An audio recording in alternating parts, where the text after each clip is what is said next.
तो मैं एक जापानीज़ ड्रामा एक्सप्लेन करने वाली हूँ। ड्रामा की एपिसोड 1 की स्टार्टिंग होती है और हमें हमारे फीमेल लीड को दिखाया जाता है जिसका नाम होता है माकोतो, जो अपने बॉयफ्रेंड के साथ लिविंग रिलेशनशिप में रहती है और आज 3 साल हो गए होते हैं उन्हें ऐसे रहते हुए।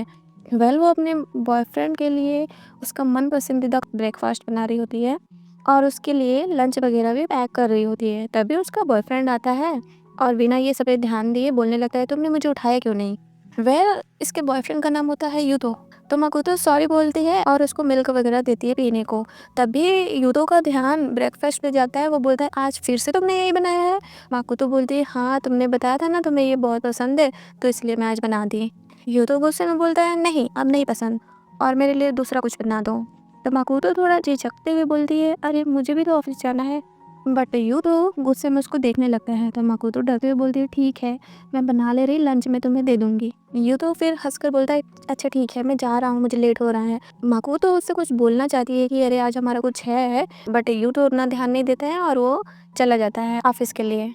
हमें ऑफिस का सीन दिखाया जाता है। माकोतो अपने कलीग लोग के साथ होती है और वर्क को लेकर थोड़ा डिस्कस कर रही होती है, जहाँ उसके कलीग लोग बात कर रहे होते हैं कि माकोतो की वजह से कितना ज़्यादा अच्छा सेल हुआ है, हमारी मार्केटिंग बहुत अच्छी चल रही है सिर्फ माकोतो की वजह से।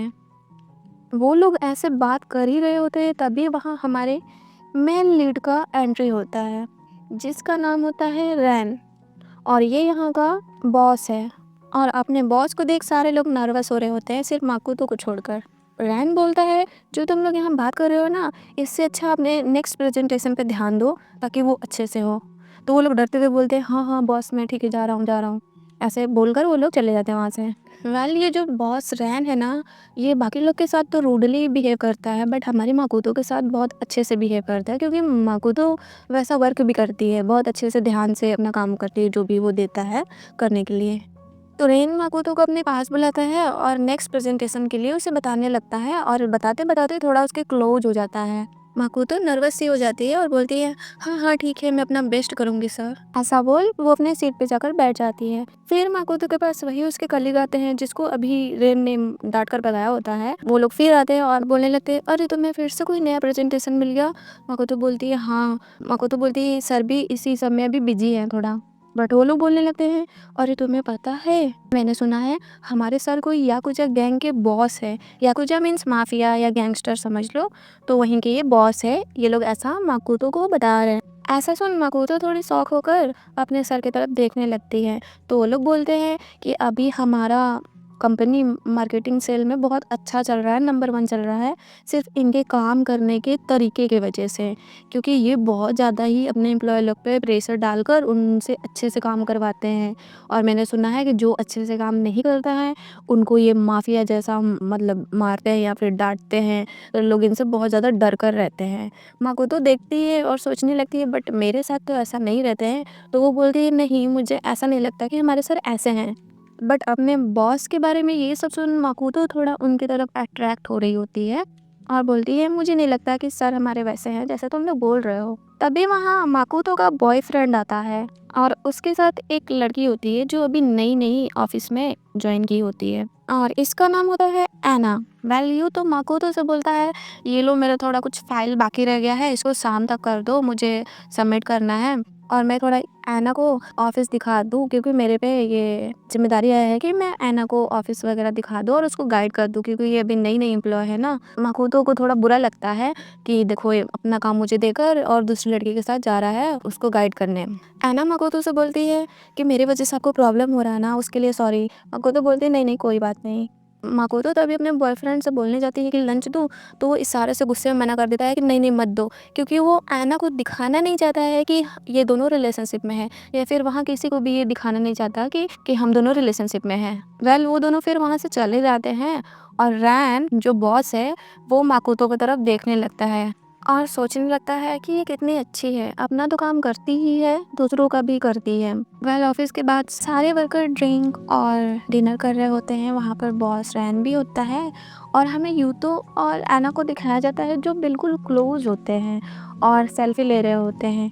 उन लोग को वैसे देख माकोतो को थोड़ा बुरा लग रहा होता है और यहीं हमें पता चलता है कि यूतो और माकोतो का आज 3rd एनिवर्सरी है, जिसके लिए माकोतो गिफ्ट वगैरह भी ली होती है।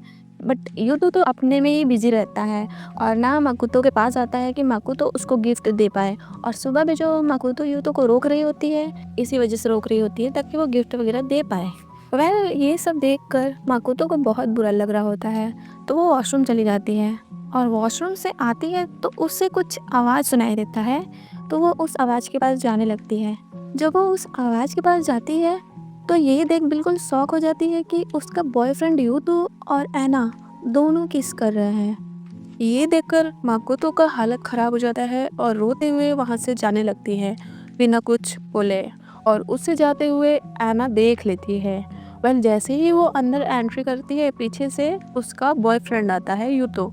तो माकोतो उससे पूछती है कि यूतो तुम कहाँ थे अभी? तो यूतो गुस्से में बोलता है कि तुम बहुत ज़्यादा ही पॉजेसिव क्यों बन रही हो। ये सुन माकोतो कुछ बोलती ही पर यूतो वहाँ से चला जाता है और ये सब बॉस रैन भी देख रहा होता है। वहीं पीछे से ऐना आती है, डायन कहीं की, और बोलती है तुमने सब देख लिया ना? और बोलती है यूतो ने खुद मुझे प्रपोज किया है, हालांकि मुझे पता था कि तुम उसकी गर्लफ्रेंड हो, पर मैंने उसका प्रपोजल एक्सेप्ट कर लिया और आगे चलकर हम दोनों शादी भी करेंगे। ऐसा वो बोल रही होती है तो सारे एम्प्लॉय सुन लेते हैं कि अच्छा यूतो ने ऐना को प्रपोज किया।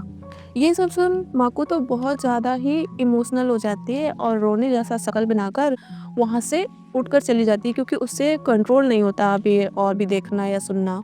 माकोतो बिल्कुल रोते हुए रोड पर चल रही होती है और तभी उसका किसी से टक्कर हो जाता है। वो गिरने ही वाली होती है पर पीछे से कोई उसको पकड़ लेता है और यहाँ हमें पता चलता है वो तो रैन ही है जो उसको पकड़ लेता है ताकि वो गिर ना जाए, और पूछता है तुम ठीक तो हो ना माकोतो? माकोतो बोलती है हाँ मैं बस घर जा रही, और टक्कर लगने से उसका पर्स गिर गया होता है।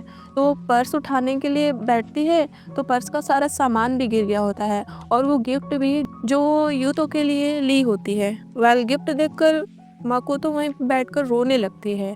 रैन ये सब देख लेता है और उसे उठाता है। रैन बोलता है क्या तुम ठीक हो? अगर ठीक नहीं हो तो मैं तुम्हारे साथ रह सकता हूँ। माकोतो रोते हुए बोलते हैं नहीं मैं बस घर जा रही।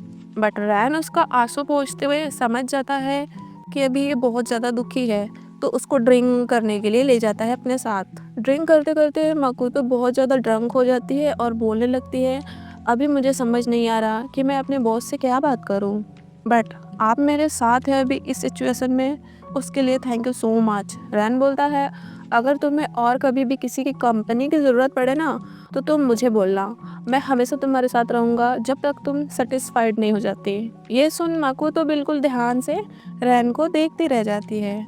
रैन बोलता है क्या हुआ, तुम ठीक तो हो? माकोतो बोलती है हाँ मैं ठीक हूँ। ऐसा बोल वो उठने लगती है वॉशरूम जाने को, बट वो तो रैन के ऊपर ही गिर जाती है।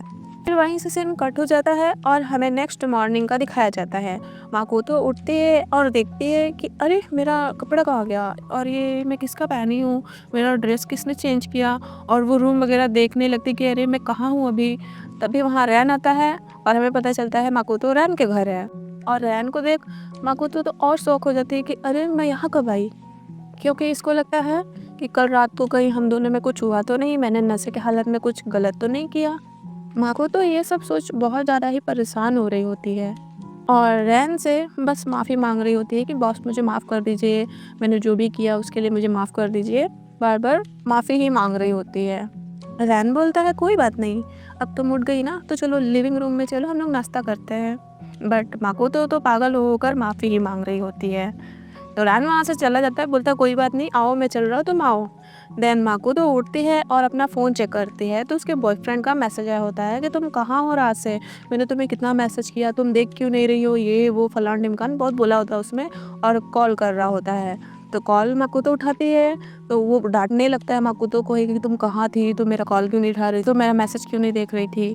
तो माकोतो बोलती है सुनो अब हमें ब्रेकअप कर लेना चाहिए, और ये बोल वो फ़ोन कट कर देती है। लिविंग रूम का सीन दिखाया जाता है। माकोतो बोल रही होती है मुझे यकीन नहीं हो रहा है कि मैं अपने बॉस के साथ ऐसे इन्वॉल्व हो जाऊंगी, क्योंकि माकोतो को अभी तक ये लग रहा होता है कि इन दोनों को रात में कुछ हुआ है, मतलब ऐसा कुछ। बट रैन बोलता है माकोतो तुम्हें कोई गलत फहमी हुई है, जैसा तुम सोच रही हो वैसा कुछ नहीं हुआ हमारे बीच, बस तुम कल रात बहुत ज़्यादा ड्रंक हो गई थी इसलिए मैं तुम्हें अपने घर ले आया। माकोतो हिचकिचाते हुए बोलती है, तो फिर मेरे कपड़े कैसे चेंज हो गए? तो रैन बोलता है, हाँ मैंने ही चेंज किया है, बट बहुत ज़्यादा ना देखने की कोशिश करते हुए, मैंने तुम्हें देखा नहीं है, तो तुम टेंशन मत लो, और तुम अपने कपड़े पर वाइन गिरा दी थी, इसलिए मैंने चेंज कर दिया। और यहाँ पर बिल्कुल ऑकवर्ड सिचुएशन हो जाता है, दोनों कुछ नहीं बोल रहे होते हैं। पर कुछ टाइम बाद रैन बोलता है, बाय द वे, तुम नशे में बोल रही थी कि तुम अब घर नहीं जाओगी, तो तुम यहाँ रुक सकती हो अगर तुम चाहो तो। माकोतो शौक होकर बोलती है, मैंने ये बोला? रैन बोलता है, हाँ, और बोलता है, मेरे अपार्टमेंट में खाली रूम है, तो तुम चाहो तो तुम यहाँ रुक सकती हो जब तक तुम्हें दूसरा कोई रूम नहीं मिल जाता। माकोतो बोलती है, नहीं नहीं सर, मैं आपको और प्रॉब्लम नहीं दे सकती। देखो माकोतो, मैं तुम्हारा रैन बोलता है कि देखो माकोतो, मैं तुम्हारा सिचुएशन समझ रहा हूँ, और तुम्हारा बॉस होने के नाते मैं तुम्हें बोल रहा हूँ कि तुम यहाँ रुक जाओ। माकोतो बोलती है, ओके सर, बट मैं प्रॉमिस करती हूँ कि मैं और आपको प्रॉब्लम नहीं दूंगी। और इधर हमें दिखाया जाता है दो पुलिसमैन जो माफिया लोग पर नज़र रख रहे होते हैं और एक दूसरे से बात कर रहे होते हैं कि मैंने सुना है अभी मार्केट में कोई नया नया याकुजा गैंग का बॉस आया है जो बहुत ज़्यादा यंग है। अभी हमें उसकी आइडेंटिटी पता नहीं चली है, पर हमें उसके बारे में जल्दी खोजना पड़ेगा कि वो कौन है, कैसा दिखता है, कहाँ रहता है और क्या करता है। वह रात का सीन दिखाया जाता है। माकोतो अपना सारा सामान लगेज वगैरह ला दी होती है और डिनर की तैयारी कर रही होती है। ये देख रैन बोलता है, मेरे लिए खाना बनाने जा रही क्या? माकोतो बोलती है, हाँ सर, कम से कम इतना तो करने दीजिए, मैं यहाँ रह रही हूँ। तो रैन हंसते हुए वहाँ से जाते हुए बोलता है, अच्छा तो अब मैं अच्छे से खाना खाऊंगा और अच्छा खाना खाऊंगा। अपने सर के मुंह ऐसी बातें सुन माकोतो भी स्माइल करने लगती है और रेन चला जाता है बात लेने।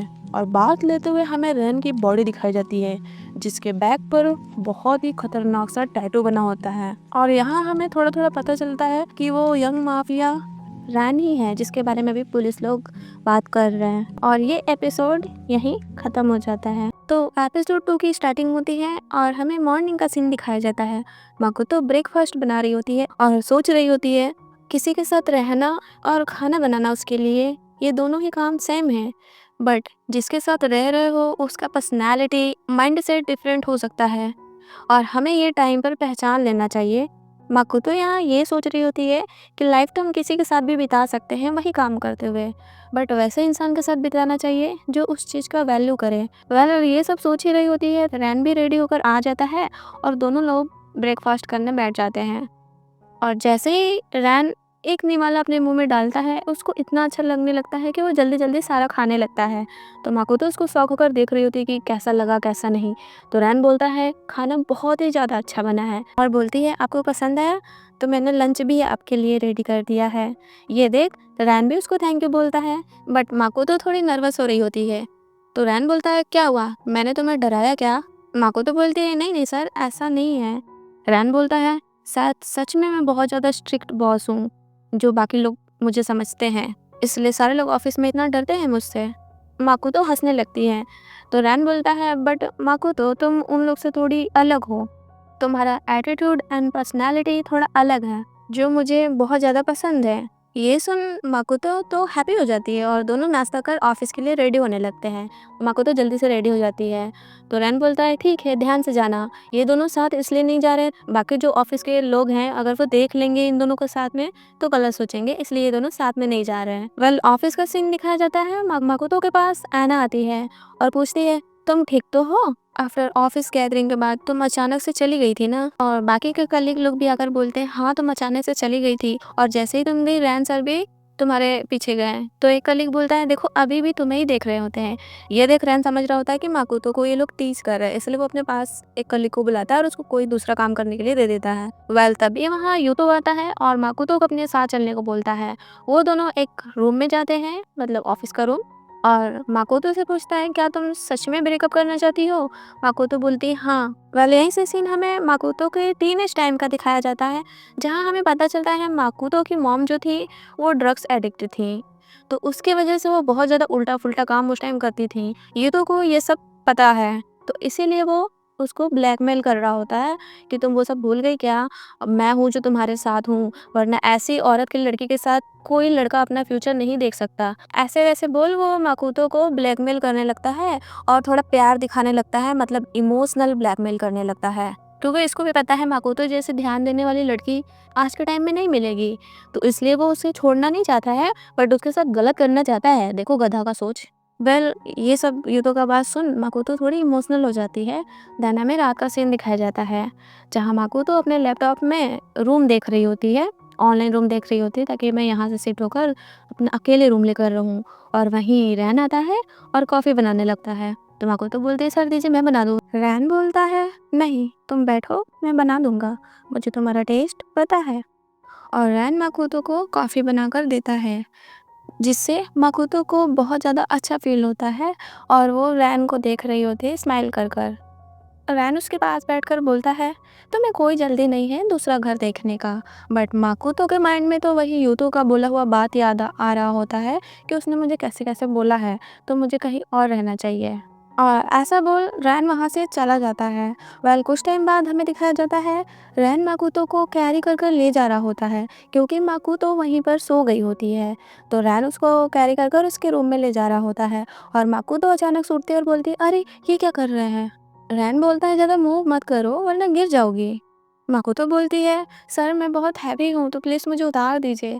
रैन बोलता है, इसीलिए तो बोल रहा हूँ मूव मत करो। ये सुन माकोतो बिल्कुल शांत हो जाती है। रैन उसको उसके रूम में ले जाकर सुला देता है और उसको गुड नाइट बोलकर वहाँ से चला जाता है। और उसके जाने के बाद माकोतो तो बिल्कुल ब्लश करने लगती है। बट तभी उसको यूतो का मैसेज आने लगता है। मॉर्निंग का सीन दिखाया जाता है और माकोतो अभी तक वही मैसेज देख रही होती है।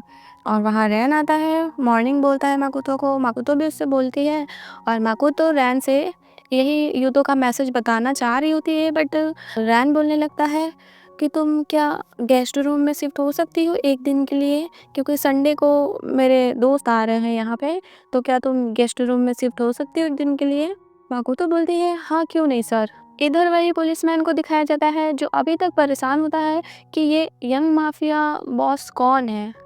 संडे का दिन बीत जाता है और शाम होता है। माकोतो आती है और बोलती है कि मैं आ गई। रैन बोलता है, वेलकम बैक, और बोलने लगता है, सॉरी तुम्हें इस तरह मैं परेशान क्या, मतलब तुम्हें गेस्ट रूम में भेजा उसके लिए तुम्हें प्रॉब्लम हुआ होगा तो उसके लिए सॉरी। माकोतो बोलती है, अरे कोई ना सर। और फिर वो सोफे की तरफ देखती है और उसके पास जाकर देखती है तो वहाँ एक स्टूल रखा होता है जो उसे किसी लड़की का लगता है। बट अचानक से रैन आकर उसके हाथ से वो स्टॉल ले लेता है, जिससे माकोतो को और भी ज़्यादा शक होने लगता है कि ये संडे वाले दिन किसी लड़की के साथ थे, इसीलिए मुझे गेस्ट रूम में भेज दिए थे। और वो अपने रूम में चली जाती है और वहाँ जाकर थोड़ी रोने जैसी हो जाती है, मतलब इमोशनल हो जाती है। उसको ये कह लो कि जेलसी फील हो रहा होता है। ऑफिस का सीन दिखाया जाता है। माकोतो का ध्यान अभी तक रैन पर ही होता है, बट वहाँ यूतो आता है और माकोतो को फिर से वैसे ही परेशान करने लगता है और बोलने लगता है कि तुम मुझे इग्नोर क्यों कर रही हो।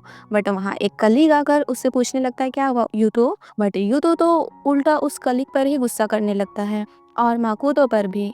बट रैन आकर वहाँ का सिचुएशन हैंडल कर लेता है और बोलता है, सुनो यूतो, अभी तुम्हें अपने काम पर ध्यान देना चाहिए और क्लाइंट का कॉल रिसीव करना चाहिए, पर तुम यहाँ आकर बकवास कर रहे हो। अगर यही बकवास करना है तो तुम बाहर जाकर ये बकवास करो। ये सुन यूतो रैन से माफ़ी मांगने लगता है, बॉस मुझे माफ़ कर दीजिए, अब ऐसा नहीं होगा।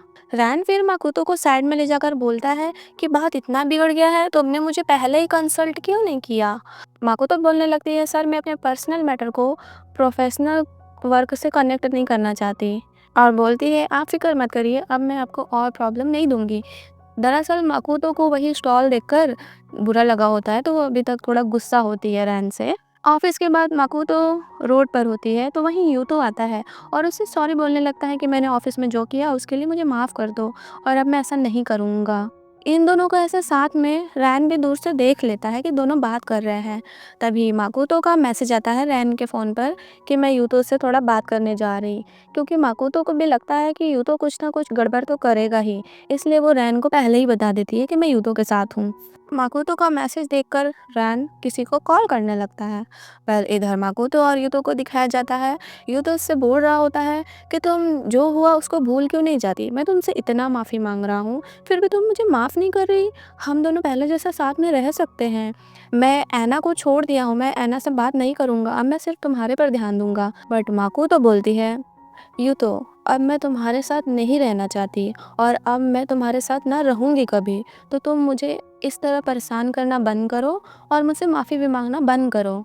ये सुन यूतो तो गुस्से में होने लगता है और बोलने लगता है, मैंने तुमसे इतना माफ़ी मांगा और अभी तक माफ़ी मांग रहा हूँ, पर तुम्हारा इतना एटीट्यूड बढ़ गया है कि तुमसे माफ़ नहीं किया जा सकता। मकुतो बोलती ऐसा नहीं है, बट मैं ये रिलेशनशिप में अब रहना नहीं चाहती। तो यूतो और भी ज़्यादा गुस्से में होने लगता है और बोलने लगता है, मुझे पता है तुम रहना चाहती हो, बस तुम अपने एटीट्यूड की वजह से तुम मेरे साथ नहीं रह रही हो। और उसको अपने साथ फोर्सफुली ले जाने लगता है कि नहीं, अब तुम मेरे साथ ही रहोगी। और उसको फोर्सफुली एकदम पकड़ने लगता है और उसके ऊपर गुस्सा दिखाने लगता है कि नहीं, चलो तुम मेरे साथ, चलो तुम मेरे साथ। और इसी टाइम माकोतो रैन को याद करने लगती है और सोचने लगती है कि प्लीज़ आइए, मेरा हेल्प करिए। और तभी वहाँ कुछ बॉडीगार्ड टाइप्स आदमी लोग आ जाते हैं जो यूतो को पकड़ लेते हैं और माकोतो को बोलते हैं, आप यहाँ से जाइए। माकोतो वहाँ से चली जाती है। बॉडीगार्ड लोग यूतो को पकड़ लेते हैं। तभी वहाँ एक माफिया की एंट्री होती है जिसके हाथ में गन होता है और वो याकुजा गैंग का बॉस होता है। और वो यूतो के पास आता है और बोलता है, तुम उसे इस तरह परेशान क्यों कर रहे हो। यूतो तो बिल्कुल डरने लगता है और वो माफिया उसके सर पर गन रखकर बोलता है कि तुम मेरे गर्ल को आज के बाद परेशान कभी किए ना, तो मैं तुम्हें इसी से शूट कर दूंगा। और अपने सर पे गन देकर यूतो तो सुसु कर देता है, और बोलने लगता, अब मैं कभी उसको परेशान नहीं करूँगा, प्लीज़ मुझे जाने दीजिए। और यहाँ हमें उस माफिया का फेस दिखाया जाता है जो ऑब्वियसली रैन ही है। ये तो हमें पहले से ही थोड़ा थोड़ा हिंट दिया जा रहा था। और यूतो को डरा कर रैन जाने लगता है और जाकर अपने कार में बैठ जाता है। और वहीं रैन का फ्रेंड होता है जो इसके गैंग का मेंबर होता है। और रैन उसका स्टॉल देकर बोलता है कि तुम ये अपने भूलने की आदत को ना ख़त्म कर लो, जो तुम मेरे घर पे तुम अपना स्टॉल भूल कर आए हो, लो अपना स्टॉल पकड़ो। और यहाँ हमें पता चलता है वो स्टॉल किसी लड़की का नहीं, ये लड़के का है, मतलब इसके फ्रेंड का है। माकोतो झूठे में ही इतना शक कर रही होती है और इतना जेलस हो रही होती है। इधर माकोतो को देखते हैं जो बारिश में भीगते हुए जा रही होती है और वहाँ हमारा रैन आ जाता है हाथ में अम्ब्रेला लिए। और दोनों एक दूसरे को देखते हैं और रैन को देखकर माकोतो तो बिल्कुल इमोशनल रोने लगती है। और माकोतो को ऐसा रोता देख रैन उसको हक कर लेता है और ये एपिसोड यहीं ख़त्म हो जाता है। तो एपिसोड 3 की स्टार्टिंग होती है और माकोतो सोकर उठती है और सोचने लगती है, मेरी हैप्पीनेस उतने लंबे टाइम तक नहीं रहती। देन वो ब्रेकफास्ट बनाने लगती है और रैन के साथ बिताए हुए मोमेंट को सोचने लगती है और ये भी सोचती है, मेरे लाइफ में कुछ टाइम के लिए शाइनिंग आया, बट वो डार्कनेस में चेंज हो गया, क्योंकि अभी भी इसको यही लग रहा होता है कि रैन की कोई गर्लफ्रेंड है। तभी वहाँ रैन आता है और दोनों मॉर्निंग बोल एक दूसरे को ब्रेकफास्ट करने लगते हैं। और रैन बोलता है, तुम्हें रहते हुए यहाँ कितना टाइम हो गया और तुम्हें बहुत सारी चीज़ों की ज़रूरत होगी, तो चलो हम लोग शॉपिंग करते हैं। और दोनों शॉपिंग के लिए जाने लगते हैं। तो रैन माकोतो के लिए उस कार का डोर ओपन करता है और उसको सीट बेल्ट वगैरह भी लगाता है। ये देख माकोतो का हार्ट बीट बिल्कुल फास्ट हो जाता है, क्योंकि अब माकोतो के अंदर बहुत ज़्यादा ही फीलिंग आ गई होती है रैन के लिए। और रैन माकोतो से बोलता है, मैं तुमसे एक रिक्वेस्ट करूँ, तुम मुझे अब सर मत बोलना। माकोतो बोलती है कि वो तो रैन बोलता है कि मैं चाहता हूँ तुम मुझे मेरे नाम से बुलाओ। तो माकोतो बोलती है ठीक है। और माकोतो रैन का नाम लेती है, जिसे सुन रैन को बहुत अच्छा फील होता है। दोनों शॉपिंग करने जाते हैं और एक दूसरे के साथ अच्छा टाइम स्पेंड करते हैं, या फिर ये समझ लो कि दोनों डेट पर आए हो। तो शॉपिंग वॉपिंग कर कर दोनों कैफ़े में बैठकर कॉफ़ी पी रहे होते हैं। तभी रैन को किसी का कॉल आता है। ये कॉल उसके वही दोस्त का होता है, स्टॉल वाले दोस्त का, जो इसके गैंग का मेंबर भी है। तो वो कॉल पिक करने के लिए माकोतो से थोड़ा दूर चला जाता है, जिसको देख माकोतो और जेलस होने लगती है और सोचती कहीं ना कहीं ये उसी लड़की का कॉल है। इधर रैन कॉल पिक कर कर पूछता है क्या हुआ। तो वो दोस्त उसका बताता है कि कल का जो इंसिडेंट हुआ था वो शायद लीक हो गया है। इधर माकोतो उदास सी वही कैफे के आसपास टहल रही होती है और वहाँ एना आती है और बोलती, अरे माकोतो सेंपाई, आप यहाँ क्या कर रही हैं? आप भी शॉपिंग करने आई हैं क्या? और माकोतो को झल्लाने के लिए बोलने लगती है, अब मैं अपने बॉयफ्रेंड के साथ रहती हूँ, मतलब यूतो के साथ, बट वहाँ रहना मुझे बहुत टफ लग रहा है, क्योंकि वहाँ बहुत सारी चीज़ें उसकी एक्स गर्लफ्रेंड का है, मतलब माकोतो का। और बोलती है, जो मेरे बॉयफ्रेंड से पैरासाइट की तरह चिपकी हुई थी। उसकी ये सारी बातें सुन माकोतो को बहुत बुरा और गुस्सा आ रहा होता है, बट वो कुछ नहीं बोलती। और ऐना उसको फ़ोटो वगैरह भी दिखाने लगती है और जेलस करने के लिए कि देखो हम लोग ऐसे रहते हैं, सारी चीज़ें मैं धीरे-धीरे चेंज कर रही हूँ ये वो। बट माकोतो तो जेलस नहीं, उल्टा उसका दिमाग ख़राब हो रहा होता है कि ये क्या कर रही है पगलेट लड़की, और वहाँ से वो जाने लगती है। बट ये ऐना तो उसके पीछे ही पड़ गई है, वो उसको फ़ोर्सफुली पकड़कर रोकने लगती है, जिससे माकोतो का सामान सारा गिर जाता है। तो माकोतो उसको उठाने के लिए बैठती है, तो ऐना उसके सामान पर अपना पैर रख देती है। देखो ये कितनी डायन है। और तब भी वहाँ रैन आता है, और रैन को देख ऐना तो बिल्कुल प्यारी बनने लगती है, मासूम बनने लगती है कि मैंने कुछ किया ही नहीं। और रैन को इस तरह देख ऐना का ध्यान उसके महंगे घड़ी पर, महंगे कपड़ों पर जाता है। तो वो अब रैन को फंसाना चाहती है, और रैन से पूछती आप दोनों एक साथ कैसे? तो रैन बोलता है हाँ हम लोग अचानक से मिल गए थे। रैन इसको इसलिए नहीं बताना चाहता क्योंकि अगर इसको पता चल गया कि दोनों साथ में आए हैं तो ये और ज़्यादा माकोतो को परेशान करेगी, इसलिए रैन उसको नहीं बताता। और रैन बोलता है कि हाँ हम लोग अचानक से मिल गए थे और माकोतो मेरी हेल्प कर रही है शॉपिंग करने में। तो ऐना उसके पास जाकर बोलती है कि माकोतो से अच्छा मैं आपको शॉपिंग करा दूंगी, मैं इसमें ज़्यादा अच्छी हूँ। रैन बोलता है इसकी कोई ज़रूरत नहीं है, और तुम अभी इसी साल इस कंपनी में ज्वाइन हुई हो ना, काम पर ध्यान दो और अपना काम अच्छे से करो, समझी? और थोड़ा डिसिप्लिन सीखो माकोतो से, क्योंकि तुम्हारा ये बिहेवियर जो है ना बिल्कुल सही नहीं है। ऐसा बोल वो चला जाता है माकोतो को उठाने, और जिस सामान पर ऐना पैर रखी हुई होती है उसको वो ऐना को ही दे देता है और बोलता लो अब मुझे इसकी कोई ज़रूरत नहीं, तुम इसको अपने पास रख लो और थोड़ा बिहेवियर सीखो। और ऐसा बोल वो माकोतो को अपने साथ लेकर चला जाता है, और उसके जाने के बाद ऐना तो बिल्कुल गुस्से से पागल हो जाती है। इधर माकोतो बोलती है कि ऐना को कोई गलतफहमी ना हुआ हो हमें ऐसे साथ देख। रैन बोलता है मुझे कोई फर्क नहीं पड़ता अगर उसे कुछ मिसअंडरस्टैंडिंग हुआ भी हो। रैन के मुंह से ऐसी बातें सुन माकोतो ध्यान से रैन को देखने लगती है। दोनों घर आते हैं, माकोतो सारा सामान किचन में सेट करने लगती है, और उसी दिन से माकोतो रैन से दूर दूर रहने लगती है।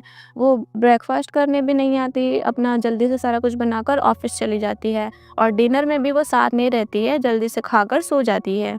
और रैन ये सब नोटिस कर रहा होता कि ये मुझे इतना इग्नोर क्यों कर रही है। बट माकोतो अपना घर भी दूसरा देख रही होती है कि मैं जल्दी से यहाँ से शिफ्ट हो जाऊँ, क्योंकि इसको यही लग रहा होता है कि रैन की गर्लफ्रेंड है। और ऐसा करते करते 1 वीक हो जाता है, माकोतो उसको 1 वीक से इग्नोर कर रही होती है। देन माकोतो कॉल से किसी से अपने रूम के लिए बात करते हुए बाहर जा रही होती है ऑफिस के, और ऐना उसका बात सुन लेती है, और ऐना उसके पीछे पीछे जाती है। और ऐना को यहाँ ये भी पता चल जाता है कि माकोतो रैन के घर रह रही है। तो ऐना उससे जाकर पूछती है कि माकोतो तुम अभी घर देखने में तुम्हें बहुत प्रॉब्लम हो रहा है ना? माकोतो उसके बात का कोई जवाब नहीं देती है और आगे बढ़ने लगती है। तो ऐना उसको रोकते हुए बोलने लगती है तुम तो हमारे सर के घर रह रही हो ना? और बोलने लगती है यूतो को रिप्लेस कर इतना जल्दी तुम सीधे बॉस के पास चली गई, तुम इतनी फंसाने में तेज हो, ऐसा वैसा वो माकोतो को बोलने लगती है। तो माकोतो गुस्से में बोलती है ऐसा कुछ नहीं है ऐना। तो ऐना उसको यूतो के घर का की देते हुए बोलती है कि मैं तुम्हें यूतो वापस कर रही हूँ, तो क्या तुम मुझे बॉस रैन को दे सकती हो? क्योंकि मुझे अब ऐसा फील हो रहा है कि यूतो का स्टैंडर्ड ना बहुत लो है। आई गेस रैन बॉस मेरे लिए ज़्यादा सूटेबल है, तो क्या तुम मुझे रैन बॉस को दे सकती हो?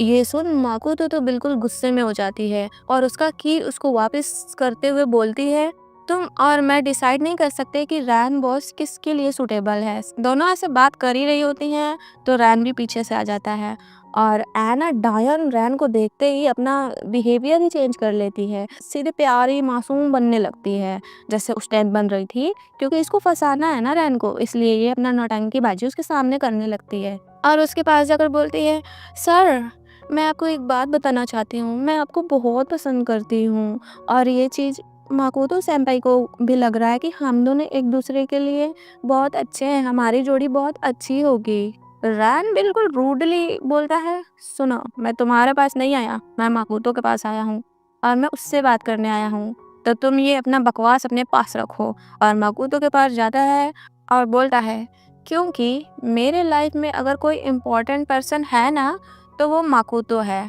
ऐसा बोल वो माकोतो का हाथ पकड़कर वहां से लेकर चला जाता है। और यहाँ भी ऐना का फेस देखने लायक होता है। थोड़ा दूर ले जाकर रैन माकोतो से बोलता है कि तुम मुझे इग्नोर क्यों कर रही हो इतने दिन से। माकोतो बोलती है क्योंकि मैं दूसरा घर देखने में बिजी थी सर। लेकिन हमें पता है कि वो जेलस थी इसलिए इग्नोर कर रही है। रैन बोलता है बट तुम्हारे पास पहले से ही घर है ना। माकोतो बोलती है मैं आप पर और डिपेंड होकर नहीं रहना चाहती और ना ही आपको और प्रॉब्लम देना चाहती हूँ। रैन बोलता है पर मैं चाहता हूँ कि तुम मेरे साथ रहो और हम दोनों ही एक दूसरे पर डिपेंड होकर रहें। तो माकोतो बोलते हैं लेकिन सर मैं किस हक से आपके साथ रहूं ऐसे। रैन बोलता तुम बोलना क्या चाहती हो। तो माकोतो फाइनली यहाँ बोल ही देती है कि आपकी कोई गर्लफ्रेंड है ना, वो स्टॉल आपकी कोई गर्लफ्रेंड का था ना, कोई लड़की का था ना, आप डेट कर रहे हैं ना किसी से। रैन बोलता है अरे नहीं माकोतो, वो किसी मेरे मेल फ्रेंड का है, वो मेरा दोस्त है, वो लड़का है, तो वो किसी लड़की का स्टॉल नहीं है। और तुमसे पहले मैं आज तक किसी लड़की के इतने क्लोज नहीं हुआ और ना ही अपने घर में ऐसे रखा, ना ही उसके साथ रहा। और मैं तुम्हें ऐसे अकेला नहीं छोड़ना चाहता हूँ। और तुम्हारा बॉस होने के नाते ये मैं नहीं बोल रहा हूँ, एक मैन होने के नाते मैं तुम्हें बोल रहा हूँ कि मैं तुम्हारे साथ रहना चाहता हूँ। रैन बोलता है मैं तुम्हारी केयर अभी से नहीं कर रहा, जब तुम मेरे घर नहीं रहती थी, जब हम लोग इतने क्लोज नहीं थे, मैं तब से तुम्हारी केयर कर रहा हूँ। मेरा हमेशा ध्यान तुम्हारे पे ही रहता था क्योंकि तुम मेरे लिए बहुत ज़्यादा स्पेशल हो। और यहाँ दोनों थोड़ा क्लोज आ गए होते हैं। माकोतो को ये सारी बात सुन बहुत ज़्यादा अच्छा फील होता है और रैन बोलता है कि मैं चाहता हूँ तुम मेरे साथ हमेशा रहो। माकोतो भी स्माइल कर कर बोलती है कि सर मैं भी चाहती हूँ कि मैं आपके साथ ही रहूँ। और यहाँ रैन माकोतो को किस कर लेता है और उसका हाथ पकड़कर अपने साथ ले जाने लगता है और उसको घर का की देते हुए बोलता है कि अब ये तुम्हारा है और इसको तुम संभालो और चलो अब घर चलते हैं। इधर ऐना को देखते हैं जो यूतो के पास आती है, तो यूतो गेम खेल रहा होता है। तो ऐना उसको बताने लगती है कि माकोतो को बहुत अभी प्रॉब्लम हो रहा है घर खोजने में। यूतो बोलता है कि माकोतो के पास तुम मत जाओ और माकोतो से उतना मतलब मत रखो क्योंकि इसको याद है ना जो इसको रैन ने डराया होता है, तो ये सब इसको याद है। तो ऐना बोलती है क्यों क्या हुआ। तो यूतो बताता है कि माकोतो का किसी याकुजा गैंग मेंबर से कनेक्शन है, समझी तुम। तो ऐना बोलती है क्यों तुम्हें कैसे पता।